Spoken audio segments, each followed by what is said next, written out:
মসজিদের বাইরে মসজিদের আনাচে কানাচে চারিদিকে আপনার দেখলাম, কিন্তু কোনো আপনার ইয়েতিমের কান্না শোনা গেল না, কোনো আপনার গরিব মিসকিন বাচ্চাদের কোনো কান্না শোনা গেল না, আর আপনার শুনতেও পেলাম না। আর মসজিদের ডানে বামে আপনার পূর্ব পশ্চিমে চারিদিকটা লক্ষ্য করে দেখলাম, কাউকে আপনার কান্নার মতো মানুষ দেখতে পেলাম না। আমার নবী, আপনার নবী, বিশ্ব নবী পয়গম্বর আযম বলছেন, বলে সাহাবা, বলে তোমরা জানো না এই কান্নার আওয়াজখানা আপনার মসজিদের বাইরে থেকে আসছে না, এই কান্নার আওয়াজখানা কোনো ইয়েতিমের কান্না না, এই কান্নার আওয়াজখানা কোনো গরিব দুঃখিনী মা বাপের কোনো কান্না না, এই কান্নার আওয়াজটা মারা হচ্ছে মসজিদের ভিতরেই কেউ কান্না করছে। আমার নবী, আপনার নবী ভালো করে আপনার খেয়াল করতে লাগলেন, ভালো করে আপনার লক্ষ্য করলেন, তো মসজিদের এক কোণা থেকে ওই কান্নার আওয়াজখানা যেন আসতে যায়। আমার নবীজি আপনার মসজিদে নববীর আপনার মেম্বার থেকে খুতবা দেওয়া বন্ধ করে দিয়ে আপনার নিচের মধ্যে নামলেন, আর নামার পরে এক পা দুই পা করে হাঁটতে হাঁটতে গিয়ে আপনার যেখানে ওই খেজুর গাছের মোড়ালে অর্থাৎ উস্তুনে হান্নানা যেখানে আপনার রাখা ছিল ওই জায়গাতে আপনার আমার নবী গেলেন। আর যাওয়ার পরে আপনার যেন আওয়াজখানা যেন ভালোভাবে আমার নবী শুনতে পাচ্ছেন। মুসলমান বাপজিরা ভাইরা, এক পাড়ায় যদি কোনো মানুষ কান্না করে আর এক পাড়ার মানুষ কিন্তু শুনতে পায় না। মানুষের কান্না মানুষের কানে আপনার যায় না, বাপের কান্না সন্তান শুনতে পায় না, সন্তানের কান্না আপনার বাপ শুনতে পায় না। এখন আপনার নিউ মডেলের এমন ঘর বাড়ি হয়ে যায়, এমন আপনার এসি রুমে আপনার রবার্ট সিস্টেম দরওয়াজা লাগা হয়ে যায়, একটা আপনার আওয়াজ আর এক ঘর থেকে আর একটা ঘরে যায় না। কিন্তু আল্লাহ আল্লাহ আমার নবীর উপরে কুরবান হয়ে যাবে। মুসলমান, তোমাদের কোটি কোটি শুকরিয়া আদায় করা দরকার। আল্লাহ আমাদেরকে মুসা নবীর উম্মত বানাননি। আল্লাহ পাক আপনার আদম সাফিউল্লাহ থেকে আপনার ঈসা রুহুল্লাহ পর্যন্ত প্রত্যেকটা নবীকে আল্লাহ শান শওকত দিয়েছে, কিন্তু তবুও সেই নবীর উম্মত আমাদেরকে বানাননি। আমাদেরকে এমন একটা নবীর উম্মত বানিয়েছে যে নবীর জন্য আল্লাহ পাক সারা কুল কায়নাতকে সৃষ্টি করেছে, যে নবীর জন্য আল্লাহ পাক দিন রাত্রি তৈরি করেছে, যে নবীর জন্য পাহাড় পর্বত নদী নালা আল্লাহ সব সৃষ্টি করেছে। কারণ আল্লাহ পাক যদি নবীকে সৃষ্টি না করতেন তাহলে আপনার পৃথিবীর জমিনে কিছুই বানাতেন না। একবার ওই নবীর মোহাব্বতে বলেন না সুবহানাল্লাহ। আমার বাপজিরা ভাইরা, আল্লাহ পাকের নবীর কি শান দেখে যে আপনার জড় পদার্থের কান্না আপনার ভয় না। আপনি বলতে পারবেন না, যারা ভালো ভালো বা আপনার বাংলা জেনারেল লাইনে পড়ালেখা করেছেন, কোন গাছ আপনার কান্না করে কি করে না, কোন গাছের আপনার আওয়াজ হবে কি হবে না, এই সম্বন্ধে আপনাদের আপনার যে অভিজ্ঞতা আছে সেই থেকে আপনারা লক্ষ্য করবেন। কিন্তু আমার বাপজিরা ভাইরা, আমার নবীর কানের কেমন পাওয়ার দিয়েছিলেন আল্লাহ পাক, আমার নবীকে আল্লাহ পাক কেমন ক্ষমতা দিয়েছেন যে একটা জড় পদার্থ আপনার উস্তুনে হান্নানা কান্না করছেন, আপনার নবী বুঝতে পারছেন। ওই মসজিদে অনেকগুলো সাহাবায়ে কেরাম আছেন, কেউ কিন্তু বুঝতে পারছেন না। এখান থেকে আপনার প্রমাণিত হয়েছে যে নবীর সাহাবী নবীর মতো নয়, আর নবী আমার কোন সাহাবীর মতো নয়। মুসলমান আব্বা জানেরা, নবীর সাহাবীরা যদি নবীর মতো না হতে পারে, আবু বকর যদি নবীর মতো না হয়, উসমান আলীরা যদি নবীর মতো না হয়, আমাদের তো নামাজের ঠিক নাই, আমাদের তো রোজা রমজানের ঠিক নাই, আমাদের তো রুজি রোজগারের আপনার ঠিক নাই, আমাদের তো আপনার কোন শরীয়তের পাবন্দি নাই, আমাদের ভিতরে ঈমান আছে না চলে গিয়েছে আমাদের খবর নাই। তাহলে আপনারা একবার বলেন যে আমাদের ভিতরে কি কেউ নবীর মতো হতে পারে? এ মুসলমান, না না, আমাদের মধ্যে কোন নবী পর্যন্ত বলেননি যে আমরা ওই নবীর মতো। কারণ আল্লাহ পাক আপনার আমার নবী মুস্তাফাকে এমন বেমিসাল করে বানিয়ে পাঠিয়েছে যে আমার নবীর মতো কেউ নাই, আর আমার নবী আপনার কারো মতো নয়, আমার নবী হলেন নবীর মতো। মুসলমান, আমার আব্বা জানেরা, আম্মা জানেরা, ইসলামিক যেইভাবে আপনার চর্চা চর্চার দরকার মুসলমানের ঘরে। আজকে ইসলামের চর্চা নাই, হাদিস ও কোরআনের জ্ঞান নাই বলে যার কারণে আজকে আল্লাহ আল্লাহ রাসূল সম্বন্ধে আমরা বুঝতে পারি না। আমার নবী আপনার নবী উস্তুনে হান্নানার কাছে গেল, এমন আপনার গিন গিন গিন গিন করে কান্নার আওয়াজ আসতেছিল। আমার নবী রহমাতুল লিল আলামিন পয়গম্বর, তিনি আপনার মুজিজা সম্পূর্ণ আপনার হাতখানা যেমনই আপনার উস্তুনে হান্নানার উপরে রেখেছে, তো উস্তুনে হান্নানার কান্নাখানা বন্ধ হয়ে গেল। আল্লাহ পাকের নবী আপনার আমার নবী বলে, এ উস্তুনে হান্নানা, খেজুর গাছের মোড়ালি, তুমি কিসের জন্য কান্না করো?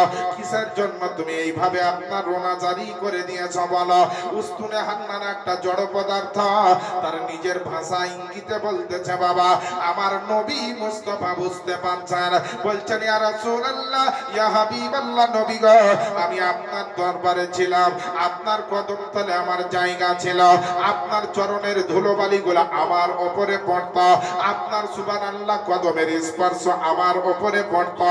আজকে যখন মসজিদে নতুন মেম্বার তৈরি হয়েছে, আপনার মতন নবীর পায়ের ধুলোবালি আর পাবো না, আপনার কদমের স্পর্শ আর পাবো না গো নবী। তাই তো আজকে বিরহের যন্ত্রণায়, মোহাম্মদ ভালোবাসার যন্ত্রণায় আমি আপনার মতন নবীর জন্য কান্না করছি।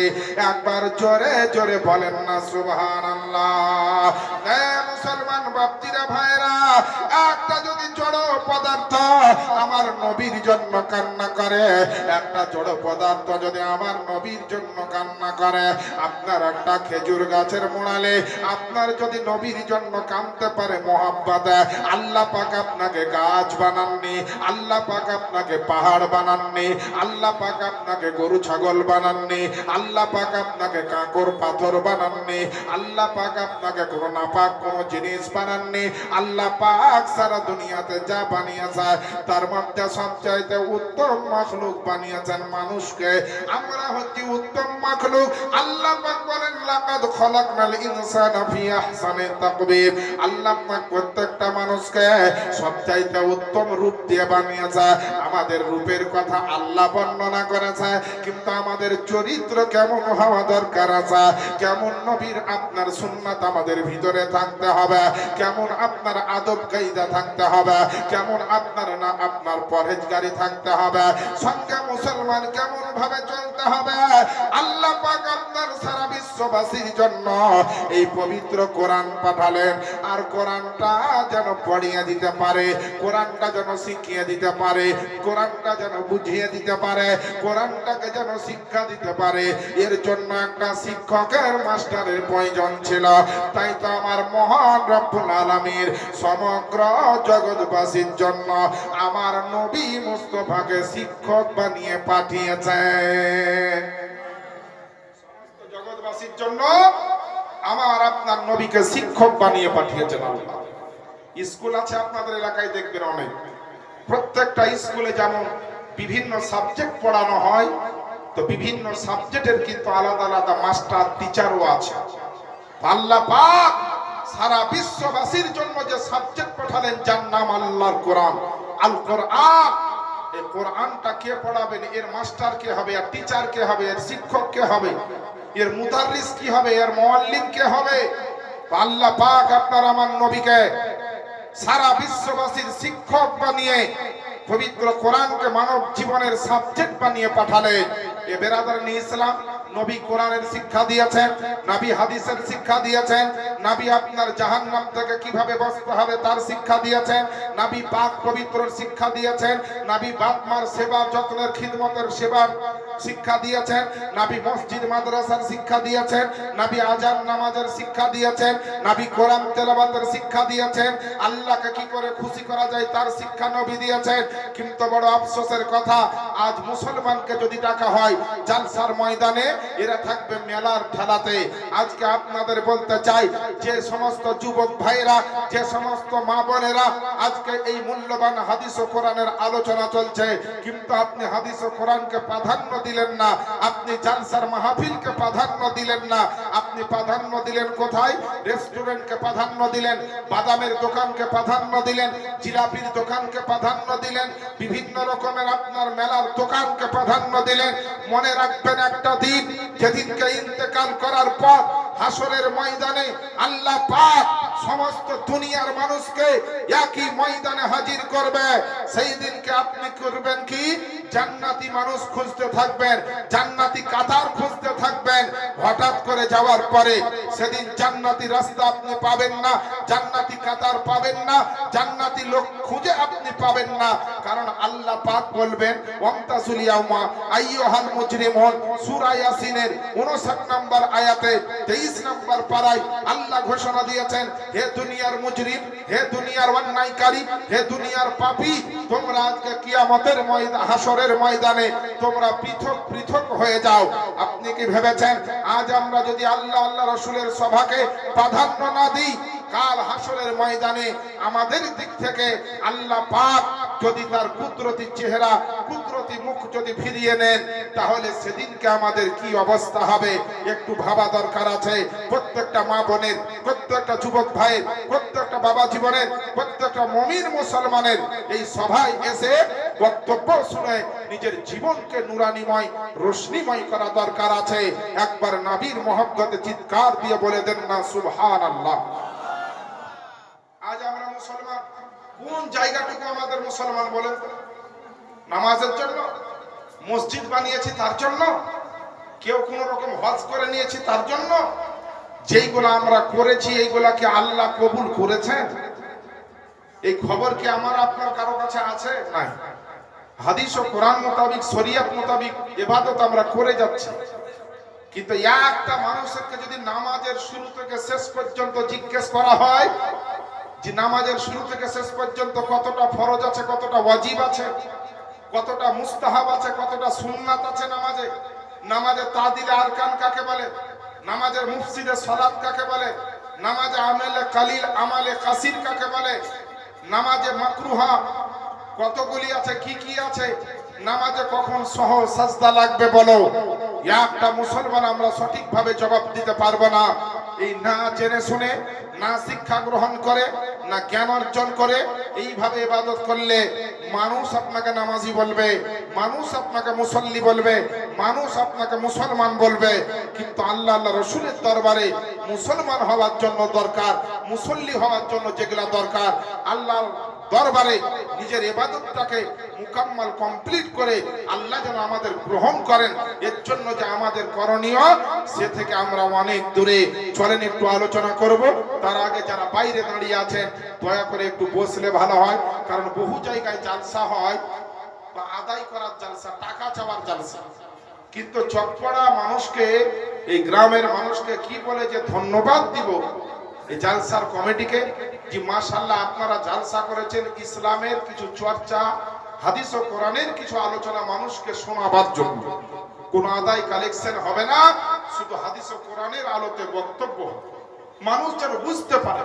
বাবা, সিসি ক্যামেরার সামনে গিয়ে খুব ভয় করো, এই সামনে সিসি ক্যামেরা লাগা আছে, খুব সাবধান, কিন্তু তোমার কাঁধে যে আল্লাহ সিসি ক্যামেরা বসিয়ে রেখেছে, দিনের আলোতে রাত্রের অন্ধকারে, বাড়িতে, দোকানে, মাকানে, জঙ্গলে, পাহাড়ে, তুমি যেখানে যে করো না কেন তোমার আল্লাহর ফেরেশতা তোমার নেকি গুনাহ লিখছে। এটা থেকে তোমাকে লক্ষ্য রাখতে হবে। একবার দরুদের নাজরানা পড়বো, তারপরে মূল আলোচনায় যাব। চলেন আল্লাহুম্মা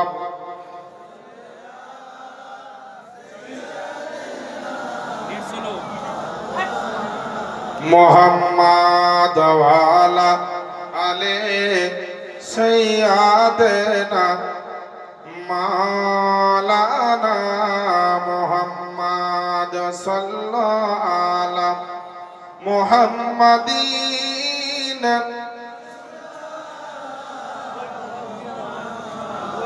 हरदम ज़बान से निकालो पाक नामे मोहम्मद, हरदम ज़बान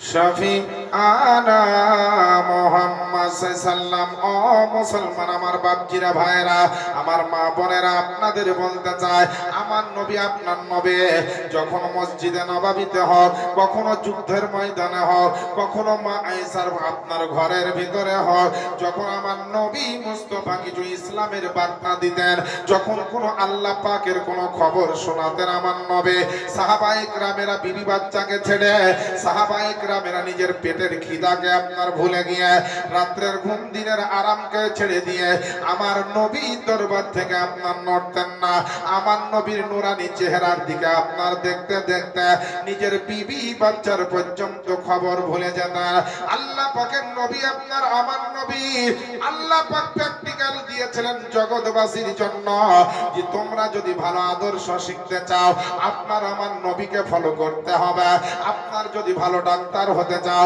আমার নবী মুস্তাফাকে ফলো করতে হবে ভালো যদি পিতা মাতা হতে চাও আমার নবীকে আপনার ফলো করতে হবে ভালো যদি আপনি দার্শনিক হতে চান আমার নবী মুস্তাফাকে ফলো করতে হবে ভালো যদি বৈজ্ঞানিক হতে চাও আমার নবী মুস্তাফাকে ফলো করতে হবে ভালো যদি আপনার গবেষক হতে চাও আমার নবীকে আপনার ফলো করতে হবে দুনিয়ার বুকে যদি ভালো বিচারক হতে চাও আমার নবী মুস্তাফাকে ফলো করতে হবে দুনিয়াতে যদি ভালো মাস্টার হতে চাও আমার নবীকে ফলো করতে হবে ভালো দুনিয়াতে যদি ডাক্তার হতে চাও আমার নবী মুস্তাফাকে আপনার ফলো করতে হবে ভালো আলেম ওলামা যদি হতে চাও আমার নবী মুস্তাফাকে ফলো করতে হবে ভালো যদি ইমাম হতে চাও আমার নবী মুস্তাফাকে আপনার ফলো করতে হবে এক কথায় পৃথিবীর জমিনে যে যা ভালো হতে চাও আমার নবীকে ফলো না করলে হবে না আমার নবীকে অনুসরণ না করলে পারবে না কারণ আমার নবীর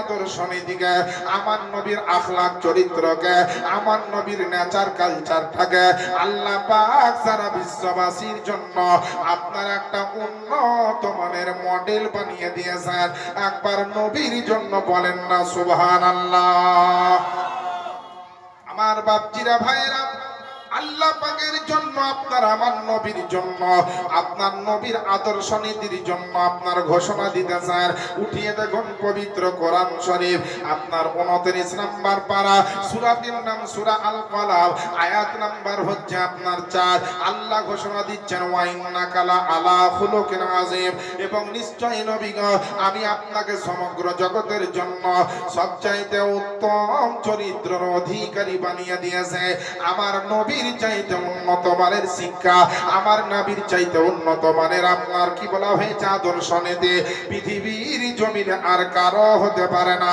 এর জন্য আমার নবী আপনার নবীর জন্য